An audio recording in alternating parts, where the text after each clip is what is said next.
Item ಯಾವುದೇ ಇರಲಿ try ಮಾಡಿ ಆಚಿ ಚಿಕನ್ ಮಸಾಲಾ. ದೇಶದಲ್ಲಿ ಪೆಟ್ರೋಲ್ ಡೀಸೆಲ್ ಅಭಾವ ವದಂತಿ ಹಬ್ಬಿದೆ. ಇದರ ಬೆನ್ನಲ್ಲೇ ಕೇಂದ್ರ ಸರ್ಕಾರ ಮಗದೊಮ್ಮೆ ಆತಂಕ ಬೇಡ, ನಮ್ಮಲ್ಲಿ ಸಾಕಷ್ಟು ಸ್ಟಾಕ್ ಅನ್ನ ನಾವು ಇಟ್ಟುಕೊಂಡಿದ್ದೀವಿ, ಜನ ಗಾಬರಿಗೊಳಗಾಗಬೇಡಿ ಅಂತ ಮತ್ತೆ ಹೇಳ್ತಿದ್ದಾರೆ. ನಮ್ಮಲ್ಲಿ ಸ್ಟಾಕ್ ಇದೆ, ಆತಂಕ ಬೇಡ.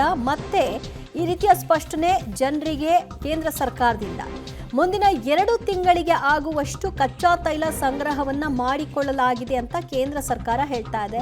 ಪ್ಯಾನಿಕ್ ಆಗಿ ಜನರಿಂದ ಪೆಟ್ರೋಲ್ ಡೀಸೆಲ್ ಖರೀದಿಗೆ ಮುಗಿಬೀಳೋದು ಬೇಡ. ಪೆಟ್ರೋಲ್ ಅಭಾವದ ಬಗ್ಗೆ ಕೇಂದ್ರ ಸರ್ಕಾರದಿಂದ ಒಂದು ಕ್ಲಾರಿಫಿಕೇಶನ್ ಇದು. ಗ್ಯಾಸ್ ವಿಷಯದಲ್ಲಿ ಈ ರೀತಿಯ ಕನ್ಫರ್ಮೇಷನ್ ಇಲ್ಲ, ಬಟ್ ಪೆಟ್ರೋಲ್ ಡೀಸೆಲ್ ವಿಚಾರದಲ್ಲಿ ಅವರು ಈ ರೀತಿ 2 ತಿಂಗಳ ಸ್ಟಾಕ್ ನಮ್ಮ ಬಳಿ ಇದೆ ಅಂತ ಹೇಳ್ತಿರೋದ್ರಿಂದ ಸದ್ಯಕ್ಕೆ ಅಂತಹ ಪರಿಸ್ಥಿತಿ ತಲೆದೋರಲ್ಲ ಅಂತ ಅನಿಸುತ್ತೆ. ಯುದ್ಧ 1 ತಿಂಗಳಾಯಿತು, ಯುದ್ಧ ಆರಂಭ ಆಗಿ ಅದರ ಬೆನ್ನಲ್ಲೇ ಗ್ಯಾಸ್ನ ಸಮಸ್ಯೆ ಅನುಭವಿಸ್ತಾ ಇರುವಂತಹ ನಾಗರಿಕರಿಗೆ ಪೆಟ್ರೋಲ್ ಡೀಸೆಲ್ನ ಸಮಸ್ಯೆ ಎಲ್ಲಿಯೂ ಕಾಣಿಸ್ತಿಲ್ಲ. ಆದರೆ ವದಂತಿಗಳಿಂದಾಗಿ ಅಲ್ಲಲ್ಲಿ ಕೃತಕ ಅಭಾವದ ಒಂದು ವದಂತಿಗಳು ಹಬ್ಬಿದೆ. ಇದರ ಪರಿಣಾಮವಾಗಿ ಜನ ಮುಗಿಬೀಳ್ತಾ ಇದ್ದಾರೆ. ಆ ರೀತಿ ಗಾಬರಿಗೊಳಗಾಗಬೇಡಿ. ಸ್ಟಾಕ್ ಇದೆ, ಸಮಸ್ಯೆ ಇಲ್ಲ, ನಿಮಗೆ ಎಷ್ಟು ವೆಹಿಕಲ್ಗೆ ಎಷ್ಟು ಬೇಕಾಗುತ್ತೋ ಅಷ್ಟು ಪೆಟ್ರೋಲ್ ಡೀಸೆಲ್ ಲಭ್ಯತೆ ಇದೆ. ಅದಷ್ಟು ಮಾಹಿತಿ ಕೊಡ್ತಾರೆ ನಮ್ಮ ಪ್ರತಿನಿಧಿ ಶಬ್ಬೀರ್.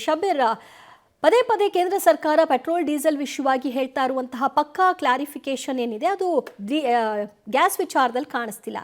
ಬಟ್ ಈ ವದಂತಿ ಏನಿದೆ ಪೆಟ್ರೋಲ್ ಡೀಸೆಲ್ ವಿಷಯವಾಗಿ ಯಾವ ಕಾರಣಕ್ಕೆ ಹಬ್ತಾ ಇದೆ ಮತ್ತು ಮೇನ್ಲಿ ಇದು ನಗರ ಪ್ರದೇಶಗಳಲ್ಲೇ ಹೆಚ್ಚಾಗ್ತಿರೋದು ಯಾಕೆ?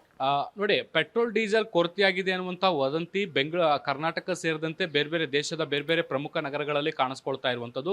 ಸೋಷಿಯಲ್ ಮೀಡಿಯಾಗಳಲ್ಲಿ ಸರ್ಕ್ಯುಲೇಟ್ ಆಗ್ತಿರುವಂಥ ಕೆಲವೊಂದಿಷ್ಟು ಮೆಸೇಜ್ಗಳು ಮತ್ತು ವಿಡಿಯೋಗಳು ಜನರಲ್ಲಿ ಆತಂಕ ಮೂಡಿಸುವಂಥ ಕೆಲಸಗಳನ್ನು ಕೂಡ ಮಾಡ್ತಾ ಇರುವಂಥದ್ದು. ಹೀಗಾಗಿ ಜನರು ಪೆಟ್ರೋಲ್ ಬಂಕ್ಗಳ ಮುಂದೆ ಹೋಗಿ ಕ್ಯೂನಲ್ಲಿ ನಿಂತು ಪೆಟ್ರೋಲ್ ಹಾಕಿಸ್ಕೊಳ್ಳುವಂಥ ಕೆಲಸವನ್ನು ಕೂಡ ಮಾಡ್ತಿದ್ದಾರೆ.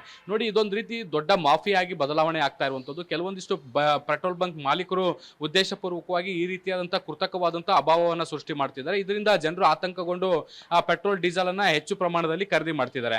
ಈಗ ಈ ರೀತಿಯಾದಂತಹ ಮೆಸೇಜ್ಗಳು ಮತ್ತೆ ಸೋಷಿಯಲ್ ಮೀಡಿಯಾದಲ್ಲಿ ಬೇರೆ ಬೇರೆ ಕಡೆ ವೈರಲ್ ಆಗ್ತಾ ಇರುವಂತಹ ಹಿನ್ನೆಲೆಯಲ್ಲಿ ಬೇರೆ ಜನರು ಕೂಡ ಪೆಟ್ರೋಲ್ ಸಿಗುತ್ತಾ ಇಲ್ವಾ ಅನ್ನುವಂತ ಆತಂಕದಲ್ಲಿ ಅವರು ಹೋಗಿ 1 ಲೀಟರ್ ಬೇಕಾದಂತವ್ರು 10 ಲೀಟರ್ ತುಂಬಿಸ್ಕೊಳ್ಳುವಂತ ಕೆಲಸವನ್ನ ಕೂಡ ಮಾಡ್ತಿದ್ದಾರೆ. ಸೊ ಹೀಗಾಗಿ ಇದರಿಂದಲೂ ಕೂಡ ಒಂದಷ್ಟು ಅಭಾವ ಬೇರೆ ಬೇರೆ ಪ್ರದೇಶಗಳಲ್ಲೂ ಕೂಡ ಆಗ್ತಾ ಇರುವಂತದ್ದು. ಸೊ ಹೀಗಾಗಿ ಬೇರೆ ಬೇರೆ ನಗರಗಳಲ್ಲೂ ಕೂಡ ಇದೇ ರೀತಿಯಾದಂತಹ ಸನ್ನಿವೇಶಗಳು ನಿರ್ಮಾಣ ಆದಂತಹ ಹಿನ್ನೆಲೆಯಲ್ಲಿ ಪೆಟ್ರೋಲಿಯಂ ಸಚಿವಾಲಯ ಮತ್ತೊಮ್ಮೆ ಸ್ಪಷ್ಟನೆಯನ್ನು ಕೊಡುವಂತ ಕೆಲಸವನ್ನ ಮಾಡ್ತಾ ಇರುವಂತದ್ದು.